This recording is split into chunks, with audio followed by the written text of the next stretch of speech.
Hello everyone and welcome back to my channel. This is Unit 8 of Class 12 Business Administration और जो topic हम आज पढ़ेंगे वो है इंफॉर्मेशन टेक्नोलॉजी एंड बिजनेस। आपको पता है कि आज की डेट में टेक्नोलॉजी का क्या रोल है बिजनेस में। Without technology it is difficult to run the business. ठीक है, डे टू डे लाइफ में हम ऑनलाइन ट्रांजेक्शन्स करते हैं। कोई बिजनेस ने रॉ मटेरियल ऑर्डर करना है या पेमेंट करनी है, anything, any transaction is not possible without technology. अब इंफॉर्मेशन करंट एज को हम इंफॉर्मेशन एज, डिजिटल एज और न्यू मीडिया एज भी बोलते हैं। ठीक है, और अगर आपको पेपर में अगर डेफिनेशन आएगी इंफॉर्मेशन टेक्नोलॉजी की तो आप ये लिख सकते हैं कि इंफॉर्मेशन टेक्नोलॉजी का मतलब होता है वो टूल्स, प्रोसेस, मेथड्स जो यूज़ किए जाते हैं इंफॉर्मेशन कलेक्ट करने में, इंफॉर्मेशन को प्रोसेस करने में। नाउ इंफॉर्मेशन टेक्नोलॉजी जो है वो दो वर्ड से बना है, information and technology. So information का क्या मतलब है? इंफॉर्मेशन का मतलब होता है इंफॉर्मेशन, नॉलेज, कम्युनिकेट करना, किसी को देना और रिसीव करना। और टेक्नोलॉजी का मतलब क्या है? It is a body of knowledge जो हम यूज़ करते हैं टूल्स, मशीन्स डेवलप करने में। नाउ इंफॉर्मेशन के फीचर्स क्या है? इंफॉर्मेशन जो है it should be accurate, it should be free from errors. जो भी हम इंफॉर्मेशन किसी को पास ऑन कर रहे हैं it should be free from errors. Second, it should be, it should receive the receiver with in definite time. ठीक है, इंफॉर्मेशन अगर आप किसी को दे रहे हो तो वो टाइमली उसको पहुंचनी चाहिए, डिले नहीं होना चाहिए। Third point is it should be relevant. Irrelevant information का कोई यूज नहीं है, इंफॉर्मेशन रेलिवेंट होनी चाहिए ताकि उस इंफॉर्मेशन के बेसिस में डिसीजंस बना ले। Fourth, it should be complete. तो ये फीचर्स है इंफॉर्मेशन के। Now importance of information technology. First advantage क्या है? Office automation. कि ऑफिस के, ऑर्गेनाइजेशन के कितने भी काम हैं वो हम कैसे आजकल पॉसिबल मैनेज करते हैं कंप्यूटर्स को यूज करके। ठीक है, इंफॉर्मेशन टेक्नोलॉजी के थ्रू। सो इंफॉर्मेशन टेक्नोलॉजी जो है ऑफिसेज में यानी ऑर्गेनाइजेशंस में यूज होती है एंड कंप्यूटर्स यूज होते हैं, telephones, emails etcetera. Second, communication. Information technology है उसी के थ्रू हम कम्युनिकेट भी करते हैं कस्टमर्स के साथ, सप्लायर्स के साथ, एम्प्लॉयज के साथ। Third, business analysis. कि कोई भी बिजनेस की प्रॉब्लम्स होती है हम कैसे उसको एनालाइज करते हैं थ्रू वेरियस टूल्स, टेक्निक्स जो इंफॉर्मेशन टेक्नोलॉजी हमें सजेस्ट करती है। Then better organise data. ठीक है, इंफॉर्मेशन टेक्नोलॉजी हमें हेल्प करती है कि कोई भी जो डेटा है हम उसको इजीली कंपाइल कर सके। देन इंफॉर्मेशन टेक्नोलॉजी से कॉस्ट भी रिड्यूस होती है क्योंकि जो वर्क है वो फास्टर हम कर पाते हैं, ऑटोमेटेड काम हो जाता है। सिक्स, प्रोडक्टिविटी भी इम्प्रूव होती है क्योंकि आप काम एक्यूरेटली कर रहे हो। Now information technology in different areas of business. So ये देखिए डिफरेंट एरियाज दिए हुए हैं बिजनेस के। Financial, finance and accounting, human resource management, marketing, sales. Right, तो पहला एरिया है फाइनेंस और अकाउंटिंग में क्या रोल है इंफॉर्मेशन टेक्नोलॉजी का। इंफॉर्मेशन टेक्नोलॉजी जो है हमें हेल्प करती है फाइनेंशियल इंफॉर्मेशन को हैंडल करने में। कोई भी फाइनेंशियल इंफॉर्मेशन हो, चाहे वो परचेज से रिलेटेड, सेल से रिलेटेड, हमें पेरोल बनाना है, हमें बिलिंग करनी है, हमें जो बाकी भी फाइनेंस से रिलेटेड कोई भी काम करने हैं तो वो हम इंफॉर्मेशन टेक्नोलॉजी जो सॉफ्टवेयर्स होते हैं वो हेल्प करते हैं हमें फाइनेंशियल इंफॉर्मेशन को कंपाइल करने में, स्टोर करने में। जैसे टैली आपने सुना होगा, टैली सॉफ्टवेयर यूज होता है जर्नल एंट्रीज के लिए, फाइनेंशियल स्टेटमेंट्स को प्रिपेयर करने के लिए। सेकेंड एरिया जो है that is human resource management. यहाँ पे भी इंफॉर्मेशन टेक्नोलॉजी का बहुत ज़्यादा यूज़ है, एप्लीकेबल है कि एचआर मैनेजर्स क्या करते हैं, वो जितने भी एम्प्लॉयज़ होते हैं उनके रिज्यूम्स कलेक्ट करते हैं ईमेल के थ्रू। राइट।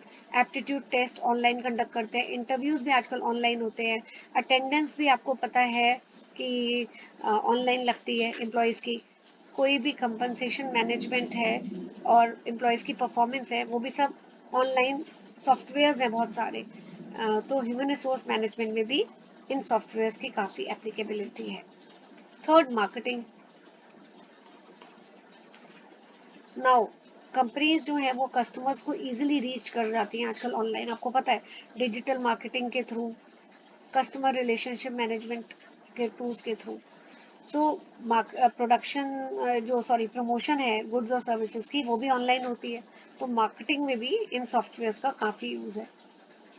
ठीक है, सोशल आपने देखा होगा कि कैसे प्रमोशन होती है सोशल मीडिया के through, Facebook, Twitter, Instagram, phones के through, SMS. So information technology marketing में भी यूज होता है। Then customer relationship management, objective क्या होता है सीआरएम का? कस्टमर्स के साथ अच्छे रिलेशनशिप्स मेंटेन करना ताकि वो कस्टमर्स बार बार आपके पास आए, आपसे सामान खरीदे, सेल्स इंप्रूव हो फ्यूचर में, और इससे क्या होगा, कंपनी की प्रॉफिटेबिलिटी बढ़ेगी। तो बहुत सारे ऐसे सॉफ्टवेयर अवेलेबल हैं जो कस्टमर रिलेशनशिप मैनेजमेंट में हेल्प करते हैं। कस्टमर्स का सारा डेटा मेंटेन करते हैं, कस्टमर कितनी बार पास्ट में आपके पास आया था, कितनी कौन सी आइटम वो परचेज कर रहा है, कितनी रेपिटेटिवली आता है, कितने टाइम के बाद आपके पास आता है, एक्सेट्रा। सेल्स में भी देखो,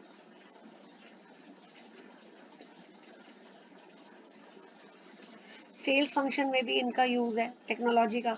आपने तो आजकल आप लोग यूज करते हैं स्विगी, मिंत्रा, अमेजोन, जोमैटो। तो ये सारे ऐप्स कैसे चलते हैं, आप ऑर्डर प्लेस कैसे करते हो? Through online. तो टेक्नोलॉजी का यूज तो यहाँ पे भी आ रहा है। Now what is electronic business? इसको ई बिजनेस भी बोलते हैं, बट एक कंफ्यूजन हमेशा बच्चों में रहती है कि ई बिजनेस और ई कॉमर्स एक ही चीज है। नो बेटा, दे आर डिफरेंट। यहाँ पे देखिए, और पहले तो आपको पता होना चाहिए ई का क्या मतलब है। ई का मतलब होता है इलेक्ट्रॉनिक। अब इलेक्ट्रॉनिक बिजनेस क्या है? ये इलेक्ट्रॉनिक बिजनेस की डेफिनेशन यहाँ दी हुई है और इलेक्ट्रॉनिक कॉमर्स की यहाँ पे दी है। इलेक्ट्रॉनिक बिजनेस का मतलब है कि आप बिजनेस को रन करने के लिए इंटरनेट का यूज कर रहे हैं, means use of world wide web, जिसको हम सिंपल वर्ड्स में इंटरनेट भी बोलते हैं। Use of internet to run the business, उसको बोलते हैं इलेक्ट्रॉनिक बिजनेस। अब इलेक्ट्रॉनिक कॉमर्स क्या होता है? इलेक्ट्रॉनिक कॉमर्स का मतलब होता है बाय एंड सेल करना गुड्स एंड सर्विसेज को। सो इलेक्ट्रॉनिक कॉमर्स में सिर्फ आप गुड्स को खरीदते हो, बेचते हो इंटरनेट में, लेकिन पूरा बिजनेस रन करना with the help of internet, that is electronic business, right? Okay, now scope क्या है ई बिजनेस का? ये देखिए, स्कोप में आपके ये वाले आते हैं, इसको हम B2C भी बोलते हैं बेटा, देन इसको हम C2B भी बोलते हैं, इसको हम शॉर्ट फॉर्म में B2B भी बोलते हैं।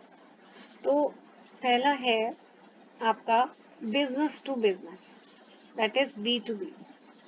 इसका मतलब होता है कि आप गुड्स एंड सर्विसेज या इंफॉर्मेशन एक्सचेंज कर रहे हो electronically online between between the businesses. जैसे दो बिजनेस है, ठीक है, फर्म ए है और बिजनेस यानी कि फर्म बी है, तो ये आपस में business goods and services exchange कर रहे हैं एंड इंफॉर्मेशन एक्सचेंज कर रहे हैं, तो उसको बोलते हैं business to business.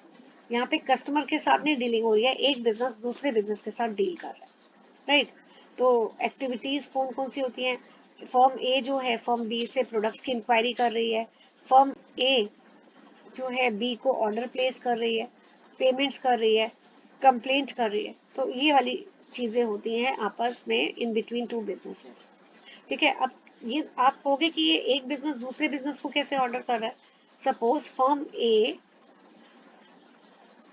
Raw materials बनाती है और firm be in raw material को यूज करके गुड्स बनाती है।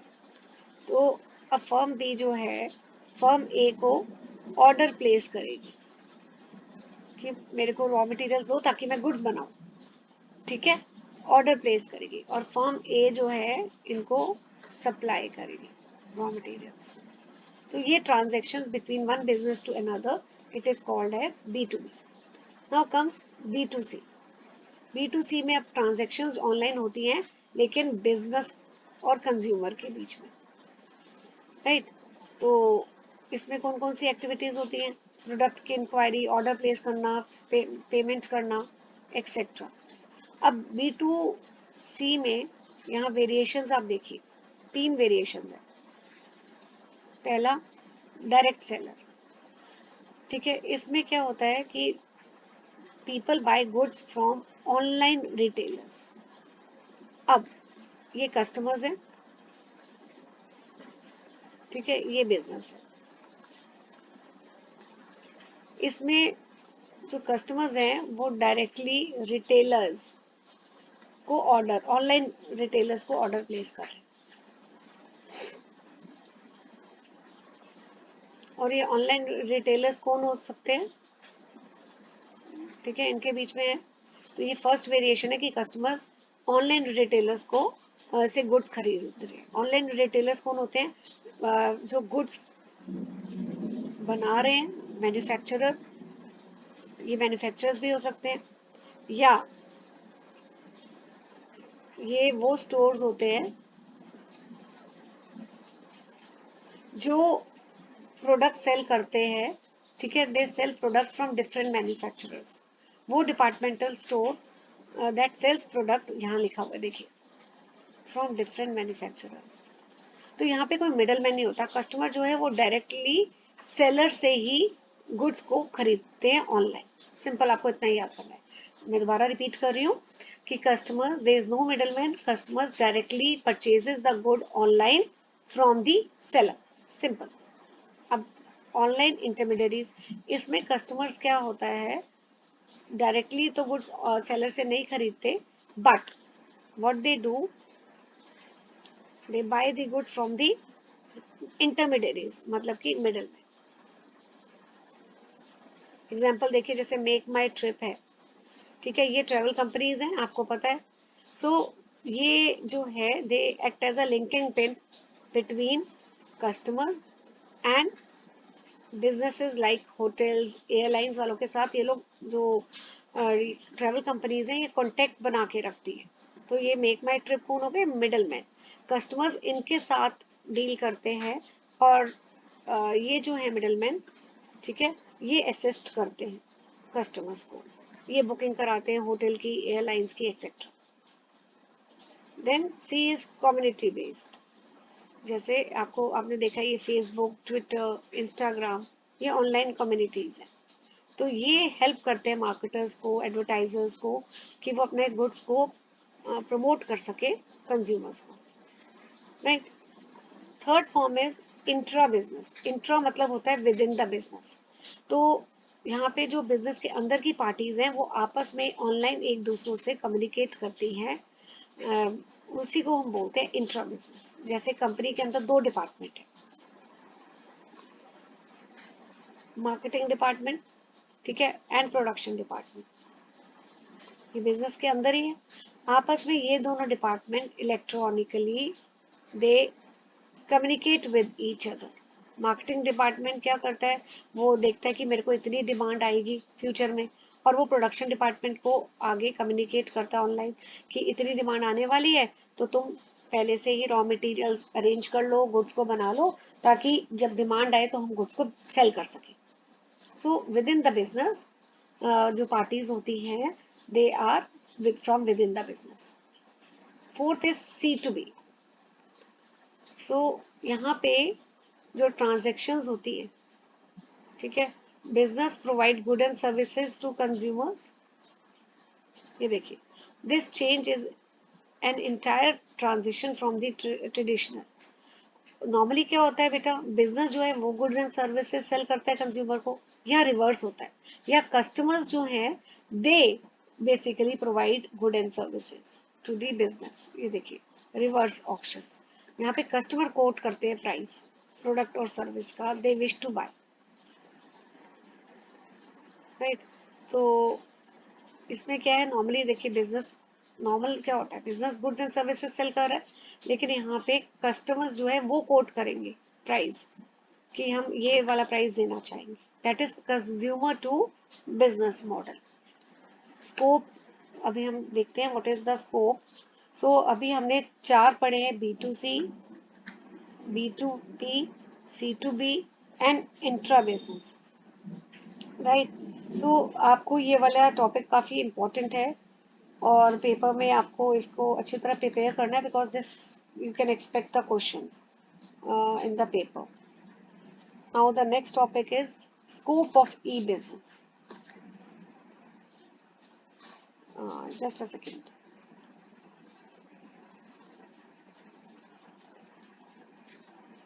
Scope of E business, yes, ये है बेटा कि ई बिजनेस कहाँ कहाँ आपको you can find, what is the scope, कौन कौन सी इंडस्ट्रीज में आपको देखने को मिलता है। पहले तो हम ई बिजनेस के, ये यहाँ पे इन्होंने इसको एलेबोरेट नहीं किया है, तो ये स्कोप है। आपको बैंकिंग सेक्टर में भी दिखेगा, insurance, travel services, recruitment, online learning, online entertainment. आप टिकट्स भी बुक कराते हो ना, बुक माई शो से, शॉपिंग भी करते हो मिंत्रा से, ऑनलाइन पब्लिशिंग भी होती है। तो मेरिट्स क्या है ई बिजनेस के, लोअर कॉस्ट। लोअर कॉस्ट क्यों होती है, क्योंकि ई बिजनेस में आप बिजनेस को ऑनलाइन रन कर रहे हो, आपको कोई ट्रेडिशनल शॉप्स नहीं चाहिए, कोई फिजिकल स्पेस नहीं चाहिए, ठीक है। आपको लोगों को हायर नहीं करना, ट्रेन नहीं करना, so you don't have to spend money, तो इससे आपकी कॉस्ट कम हो जाती है। सेकेंड इज टाइम सेव होता है, कस्टमर्स घर बैठे हुए कभी भी ऑर्डर कर देते हैं, उनको स्टोर में विजिट करने की जरूरत नहीं है। सो फास्टर कन्वर्सेशन होता है, नो फिजिकल रिस्ट्रिक्शंस। अब ट्रेडिशनल शॉपिंग में क्या होता था कि आप सिर्फ अगर आपकी शॉप एक पर्टिकुलर एरिया में है तो आप उसके आसपास ही गुड्स को सेल करते हो, ठीक है। लेकिन ऑनलाइन के थ्रू कोई बाउंड्रीज नहीं है, आप इंडिया में बैठे बैठे अमेरिका में गुड्स सेल कर सकते हो। Then fourth is eliminate place and accessibilities issues, ठीक है। अब देखिए जो शॉप्स खुली होती थी जहाँ से आप पहले खरीदते थे, उनके एक लिमिटेड आवर्स होते थे कि रात को 9 बजे तक या 8 बजे तक ही खुली होगी, लेकिन इंटरनेट ने इस चीज को रिमूव कर दिया। अब आप, there is no time issues, आप कभी भी रात को 2 बजे भी ऑर्डर प्लेस कर सकते हो। Then lower barriers to entry. अब इंटरनेट ने क्या है, कोई डिफरेंशिएट नहीं किया लार्ज एंड स्मॉल फर्म्स में, सब ही इंटरनेट को यूज करके अपना बिजनेस ग्रो कर सकते हैं। Next is act as a low cost advertising medium. E business में एडवर्टाइजिंग बहुत मिनिमम कॉस्ट से होती है, so this is the advantage. Next is what is the demerit, lacks personal touch. देखिए अगर मैं अपना एग्जांपल दूं, मुझे अगर कोई कपड़ा खरीदना है, मैं ऑनलाइन कभी भी नहीं परचेज करती, क्योंकि मुझे कपड़े को फील करके कि कैसा मटेरियल है, कैसा कपड़े का टेक्सचर है, मैं तब लेती हूँ। अब इसी तरह कई लोग होते हैं जो ऑनलाइन प्रेफर नहीं करते, बिकॉज दे वांट, ऑनलाइन में ह्यूमन टच मिसिंग है, इन द सेंस आप लोगों से बात नहीं कर सकते, कन्वर्सेशन नहीं कर सकते, कई लोगों को बात करना बड़ा पसंद है, ठीक है। तो वर्चुअली ऑनलाइन उनको शॉपिंग में मजा नहीं आता। फिर सिक्योरिटी इश्यूज भी होते हैं, ऑनलाइन आप परचेज कर रहे हो, आपका पैसा गलती से आप 500 पे कर रहे थे, तो देखा आपने कि जैसे ही आप पे करने लगे आपका पूरा बैंक बैलेंस नील हो गया, क्योंकि हैकर्स ने जो है आपका अकाउंट हैक कर लिया।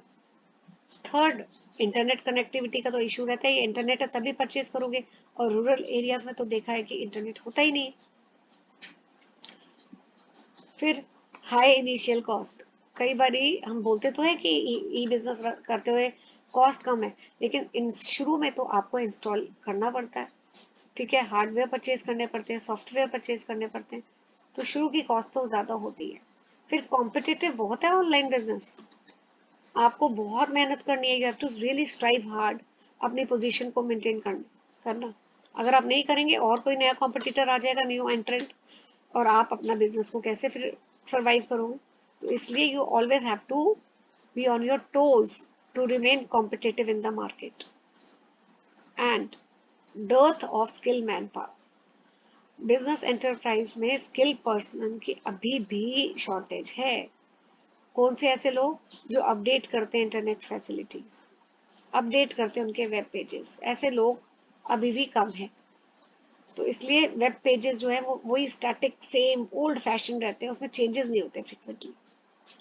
तो ये बहुत जनरल चैप्टर था बेटा, इट इज़ वेरी इजी. तो I think this video is going to help you while preparing for your exam. And in the next video I'll be covering some CBSE board paper जो last year आपके exams में board actual paper आए हैं, उसको मैं solve करूंगी ताकि आपको पता लगे कि पेपर का पैटर्न क्या रहेगा, आपसे क्या पेपर में एक्सपेक्ट किया जाता है, क्वेश्चंस को कैसे अटेम्प्ट करने हैं. So stay tune to my channel and happy learning. Thank you for watching the video.